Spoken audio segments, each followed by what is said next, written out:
রাধে রাধে বন্ধুরা, শুভ সন্ধ্যা। কোজাগরী লক্ষ্মী পুজোর সবাইকে অনেক অনেক শুভেচ্ছা। এবছরে আমাদের বাড়ির লক্ষ্মী পুজো। আমাদের কোনো মূর্তি পুজো নেই। আমার শাশুড়ি মায়ের কাছে শুনেছি মূর্তি পুজোর প্রচলন ছিল না শাশুড়ি মায়ের শ্বশুরবাড়ি। তো আমাদের লক্ষ্মী পুজোতে প্রথমত মাকে চাল কুমড়ো দিতে হয়, তারপরে মানকচু গাছ, হলুদ, তারপরে ধান এগুলো তো আছে। আর যেমন দেখো, নৌকা দেওয়া হয় অনেকের বাড়িতে, আমাদের নৌকা দেওয়া হয় না, চালের স্যাট দেওয়া হয়। দেখো, দুটো দেওয়া হয়েছে।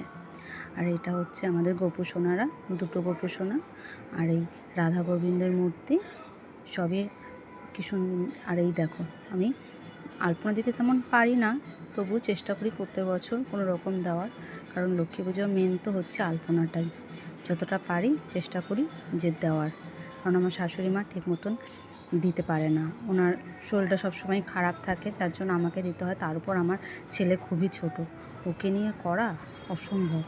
আর এই দেখো, আমাদের লক্ষ্মী পুজোর নিয়ম আছে বাজি ফাটানো, তো আমার ছেলে হাজব্যান্ড মিলে দুজন মিলে বাজি ফাটাচ্ছে। দেখো।